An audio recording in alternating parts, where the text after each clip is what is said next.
Some empires got taken out by rivals. Most got completely wrecked by the utter incompetence of their own rulers.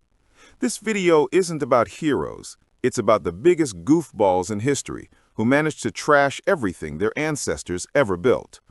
Today's feature: 15 perfectly executed plans for total imperial wipeout. Number 1. Emperor Commodus, Roman Empire, the gladiator dude. First up, the Roman Empire, starring Emperor Commodus. Seriously, the guy had such massive daddy issues, he decided to cosplay as Hercules instead of, actually leading the most powerful empire on Earth.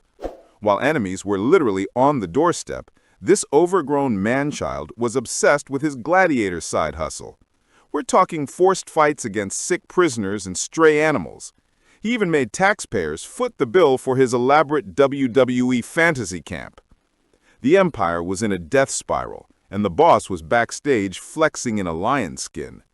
The staff finally had enough and had him professionally choked out. Epic fail. Number 2. Kumarawe Ahmad, Tulanid, Egypt, sleeping in poison.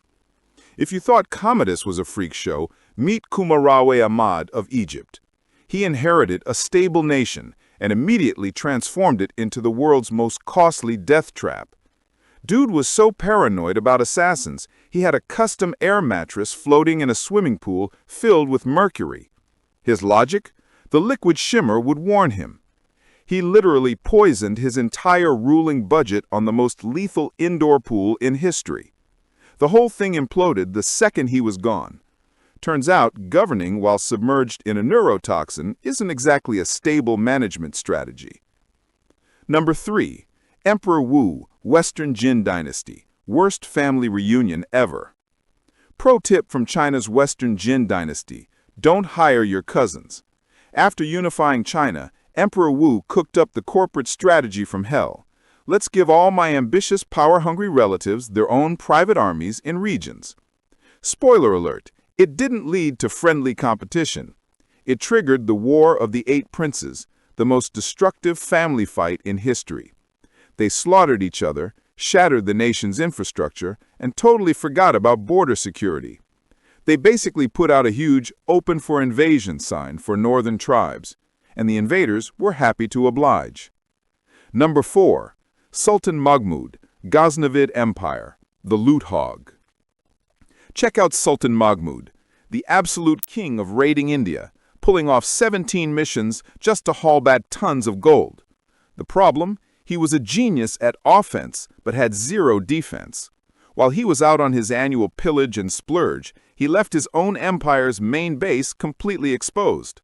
The Seljuk Turks saw this massive vulnerability and just walked right in.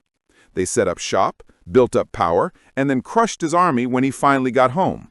He spent so much time on the side quest that he lost the entire main game. Number 5. The Hittites, Bronze Age, hoarding the tech. The Hittites were literally sitting on the future. They mastered iron when everyone else was using bronze. They had the biggest tech advantage possible. Their brilliant plan? Hide the iron.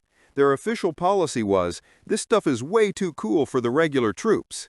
They only armed their elite forces with iron, leaving the main army with inferior weapons. So when total collapse hit, their tiny handful of super soldiers got steamrolled.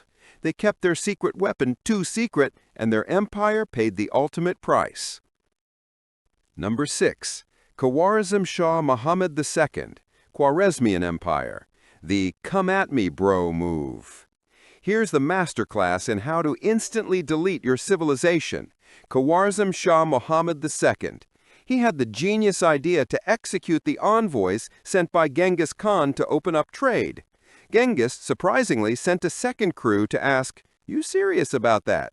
The Shah's response was to behead the lead diplomat and humiliate the others.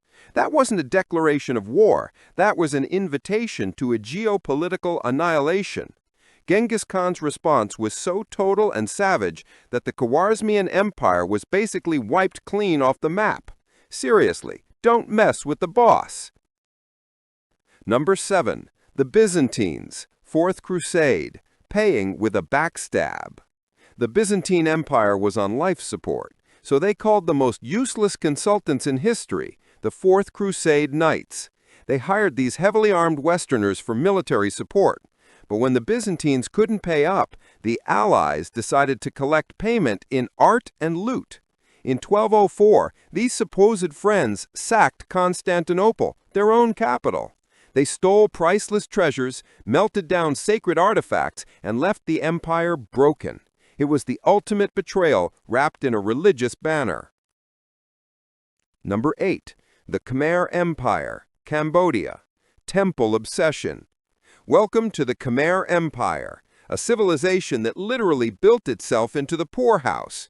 Their rulers were addicted to construction, locked in an arms race to build the biggest, most complex stone temples, like Angkor Wat. They poured insane amounts of labor, food, and cash into these massive vanity projects and totally ignored boring things like infrastructure and defense. When enemies eventually showed up, they found an empire that looked magnificent on the outside, but was hollow and financially busted on the inside. Easy pickings. Number 10. Moctezuma II, Aztec Empire. Hosting the enemy. The Aztec Empire had a rough day when Hernán Cortés showed up. Emperor Moctezuma II panicked because the conquistador sort of fit the profile of a returning god from prophecy. Instead of kicking the weird-smelling guy with the big beard out, Moctezuma chose the absolute worst path. He rolled out the red carpet and invited them right into the capital city of Tenochtitlan as VIPs. Cortés couldn't believe his luck. He walked straight in, grabbed Moctezuma, and that was basically the end of the Aztec civilization. Worst host decision in history. Number 11. The Incas, Andes. Brother versus brother. In 1532, the Incan Empire was having a truly awful day. Brothers Huáscar and Atahualpa had just finished a brutal, bloody civil war over who got the throne. The whole empire was a wreck, exhausted, and split. And right at that exact awful moment, Francisco Pizarro showed up with fewer than 200 dudes. The Incas were so busy fighting each other that they couldn't even form a unified army against the invaders. Pizarro essentially showed up to a party where the hosts had already smashed all the furniture, so he just took the deed to the house. Perfect timing. Number 12. Aurangzeb, Mughal India, the bigoted boss. In Mughal India, Emperor Aurangzeb looked at a massive, successful, and tolerant empire and thought, this place needs less religious freedom. His ancestors had built the empire on inclusion, winning over the huge Hindu majority. Aurangzeb threw that entire playbook in the trash. He brought back taxes specifically targeting non-Muslims and started wrecking temples. The inevitable result? Massive rebellions. He spent his entire 49-year reign desperately trying to extinguish fires that he started himself, draining the treasury and shattering the empire's foundation. Total self-sabotage. Number 12. The Vijayanagara Empire, Southern India. High school drama. The Vijayanagara Empire saw itself as a political mastermind. They thrived for years by constantly stirring up trouble, playing the neighboring Muslim sultanates against each other like pawns. They were the smug neighborhood drama queens. The only problem? Eventually, the neighbors got tired of being used.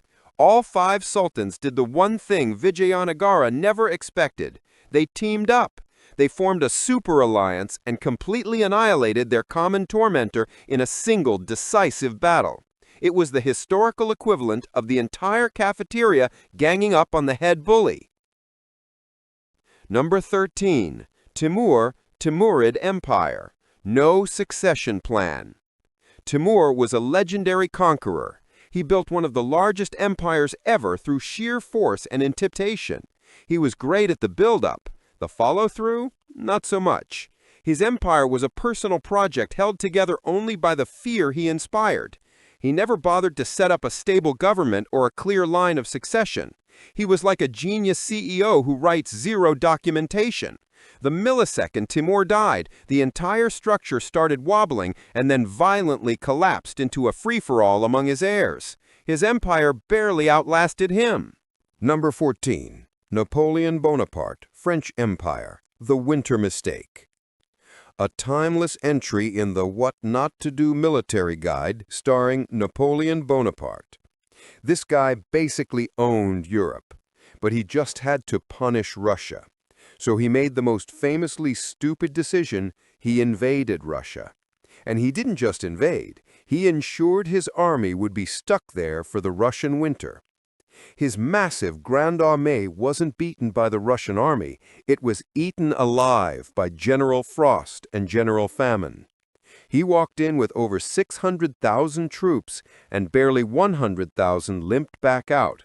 It was a catastrophic self-inflicted wound that signaled his end. Number 15. The Songhai Empire, West Africa, mismatched gear. The Songhai Empire was a powerhouse, famous for its massive, fearsome cavalry. But when the world updated its military software, they refused to install the patch. In the late 16th century, a smaller Moroccan army invaded. The Songhai cavalry charged in, confident in their horses. Problem: the Moroccans had guns. The battle was less a fight and more a target practice session. Their stubborn loyalty to old tactics got their entire elite army wiped out in one afternoon, collapsing the empire overnight. They literally brought horses to a gunfight. Empires didn't collapse because of enemies. They collapsed because of clowns in charge. History made that pretty clear. But are we paying attention? Drop a comment. Which modern leader is speedrunning their way to imperial disaster? Name names. And if watching the world burn historically made your day, hit like and subscribe. There's more where that came from.